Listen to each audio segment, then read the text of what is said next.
भारतातील आघाडीची आणि वेगाने वाढणारी औषध कंपनी जेनेरिक आधाराने महिलांच्या आरोग्यासाठी आणखी एक मजबूत पाऊल उचललेत।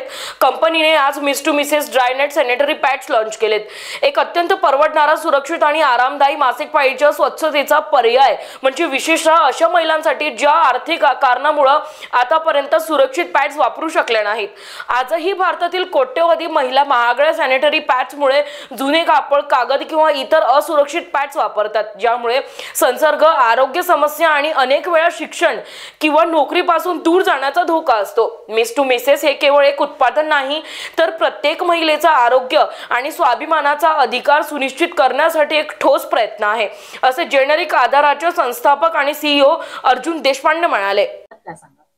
मला वाटतं सॅनिटरी पॅडचं आज आपण जे इनॉग्रेशन केलेलं आहे, फक्त 3 रुपयामध्ये कॉस्ट टू कॉस्ट जेनेरिक आधार एकमेव अशी कंपनी असेल पूर्ण देशभरामध्ये जी नो प्रॉफिट मध्ये आपण हे प्रोडक्ट लॉन्च करतोय। आणि प्रोडक्ट लॉन्चिंगच्या आधीच खूप ट्रस्ट NGOsनी पूर्ण देशभरातना हे पॅड म्हणजे हायेस्ट क्वालिटीचं प्रोडक्ट जे बाहेर मला वाटतं 16-17 रुपयांना मिळत असेल, ते आपण आपल्या अख्या फार्मसीच्या टीमने मेहनत करून हे 3 रुपयामध्ये आपण सगळ्या कस्टमरला अवेलेबल करतोय, पेशंट्सला, लोकांना अवेलेबल करतोय। मला वाटते की ही खरं काळाची गरज होती आणि हे जे आपण आज काम केलंय याच्यामुळे खूप वुमन्सला, फिमेल्सला ह्याचा खूप मोठा बेनिफिट फक्त सिटीज मध्ये नाही, बट गावागावांमध्ये थेट होईल। सर, गावात कशा प्रकारचा अवेअरनेस असणार आहे? काही महिलांना माहित पण नाही की पॅड्स पण असतात, ते अजूनपर्यंत कापडच यूज करतात, काय सांगतात? मला वाटते की आजच्या तारखेमध्ये मोदीजींचं जे एक संकल्पना आहे की आज सॅनिटरी पॅड्स हे लक्झरियस प्रोडक्ट नसून हे नेसेसिटी असावी। आणि मला वाटते हा खूप मोठा एक आर्थिक भाग पण असतो, ज्याच्यामुळे आपण आज जे 3 रुपयामध्ये आज अवेलेबल करतोय आणि इनॉग्रेट केलं आहे या प्रोडक्टचं, मला वाटते खूप मोठा एक डिमांड या प्रोडक्ट वतीने आता येईल। आणि एक सेफ्टीच्या दृष्टीने खरंच वुमन्स आणि हे वापरलं पाहिजे, कारण की खूप जेव्हा 16 रुपये, 17 रुपये, 20 रुपये असतात, तर डेफिनेटली खूप लोकांकडे आज गावागावांमध्ये अफोर्डेबिलिटी वरती लोक फोकस करतात। आणि मला वाटतं हे प्रोडक्ट आपण अफोर्डेबल रेट्स मध्ये जेव्हा देतो, तर महिला हे नक्कीच वापरतील आणि वापरलंच पाहिजे। आणि आपण एक नवीन भारत या गोष्टींनी घडूया। सर, मार्केटमध्ये ऑलरेडी विस्पर आहे, स्टेफ्री आहे, काय विशेष आहे या प्रोडक्ट मध्ये की लोक तुमच्याकडे येतील? नाही, मला वाटते क्वालिटी आपण ती चांगली ठेवलेली आहे। फक्त आपल्या जी चेन आहे, डायरेक्ट मॅन्युफॅक्चर आहे आणि डायरेक्ट रिटेलर आहे।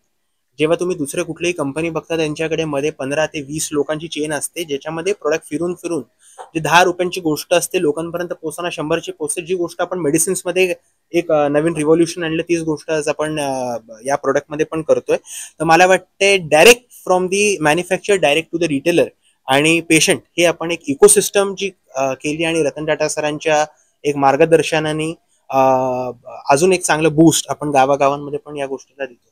सर, आपण एक उदाहरणार्थ युवकांसाठी तर त्यांना काय मेसेज करा की तुमच्यासारखे पुढे यायला? नाही, मला वाटते आज जेव्हा इंडिया डेव्हलप होते आणि आज आपण 5 ट्रिलियनची इकॉनॉमी बनवतोय, मला वाटते आज आपल्या युथनी, इंडियाच्या युथनी खास करून जेव्हा इंडियाला आपण डेव्हलपिंग कंट्री म्हणतो, तर डेव्हलपिंग कंट्री म्हणताना खूप मोठ्या ऑपॉर्च्युनिटीज आहेत। म्हणजे आज तुम्ही मुंबई, दिल्ली, बँगलोर पासून 40 किलोमीटर लांब जाल, ते खरं भारत आहे। आणि मला वाटते युवांनी त्याच्यावरती काम केलं पाहिजे। आउट ऑफ इंडिया न जाता आपलं टॅलेंट आपल्या देशात राहिलं पाहिजे आणि इथे आपण क्रांती घडवली पाहिजे। तर मला वाटते की आज इंडियावरती तुम्ही छोटे छोटे गावं घ्या, तिथे काम करा, खूप मोठा एक बिझनेस पण उभा राहील आणि लोकांची सेवा देखील होईल, जी आपण जेनेरिक आधारच्या माध्यमातून करतो।